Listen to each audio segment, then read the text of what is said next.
Здравейте и добре дошли в канала. Преди да започнем с днешния First Ride, искам да благодаря на новите абонати на канала и подкрепата на тези, които са гледали видеото. Днешният мотор, който ще ви покажем, е Honda Hornet, проект на Bullmoto Custom.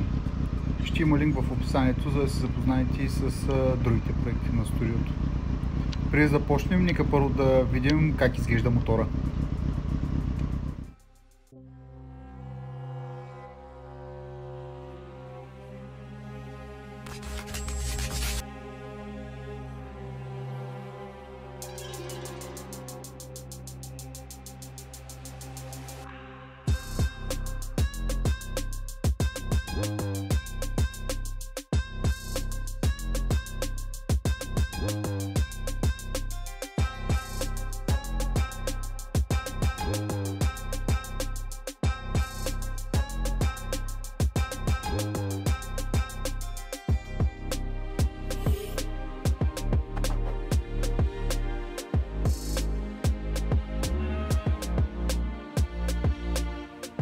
След бързия монтаж искам да добавя, че ако искате да спечелите мотор в стил Cafe Racer като този, може да се абонирате за Patreon страницата на канала, където създаваме Cafe Racer от нулата и след това ви имате възможност да ги спечелите. Мотора за първия проект е вече закупен и ако искате да разберете подробности за него, може да се абонирате чрез първия линк в описанието.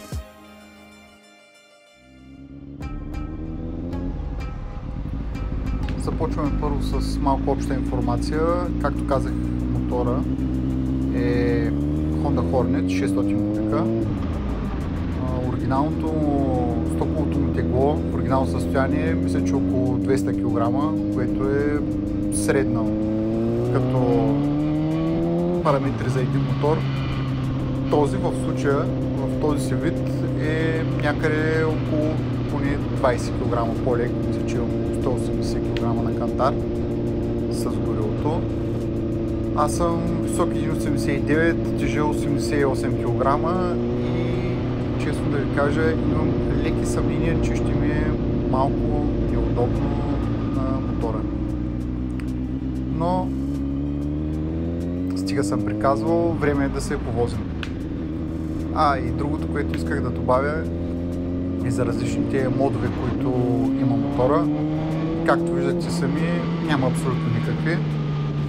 Километража е същия като на К1100. Показва само основните данни, които са и най-важните. Ако сте пропуснали видеото с моето BMW, линк към него може да намерите горе вдясно.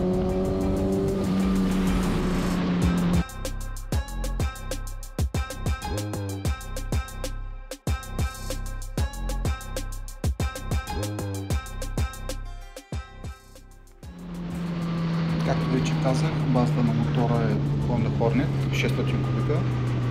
Това е втория или по-скоро третия мотор 600 кубика, в който карам и не знам какво са правили момчетата от Bullmoto, но мотора върви много приятно и плавно.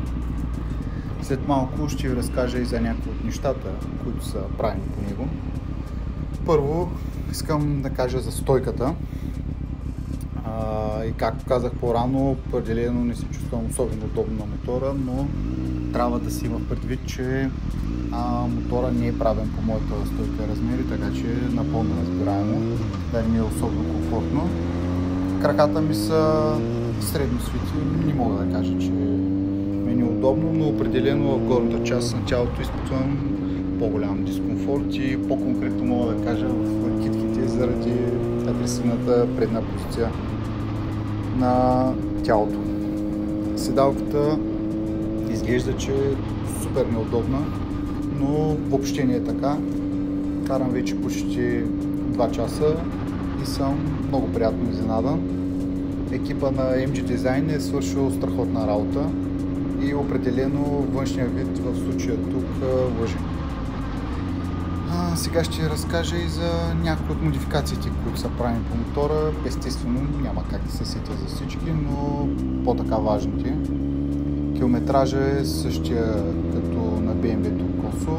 Мигачите също са шиньо, както и предния фар.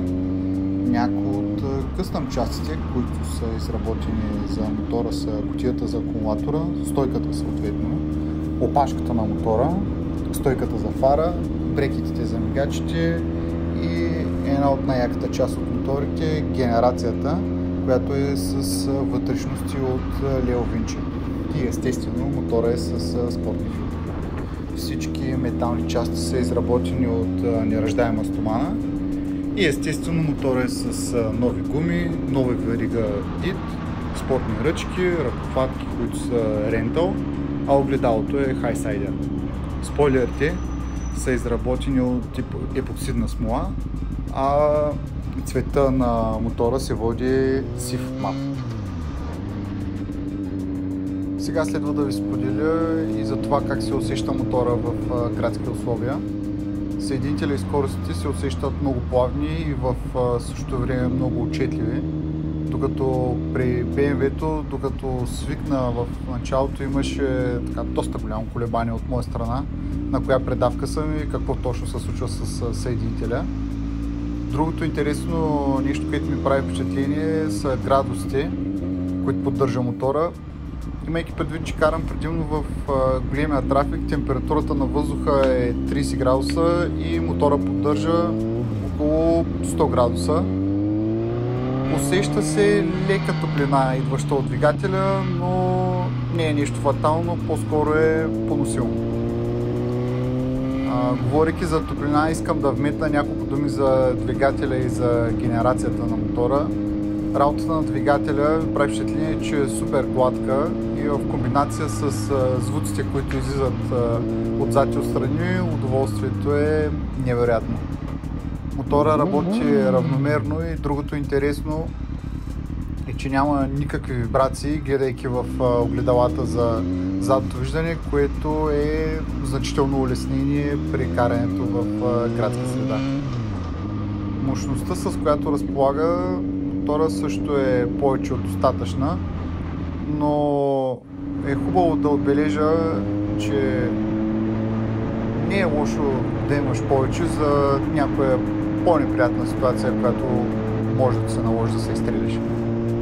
И на последно място, не е по важност, искам да кажа някои думи за спирачките. Не знам дали е правилно нещо по спирачната система или просто хорните спират така, но спирачките просто коват на място. Това така доста ме успокоява в голяма степен, но и също ме кара да внимавам с натиска, който прилагам върху тях. Добре, момчета и момичета, мисля да приключваме с днешния First Ride, защото жегата в комбинация с трафика определено ме кара да седна някъде и да искам да пина нещо разхвалително.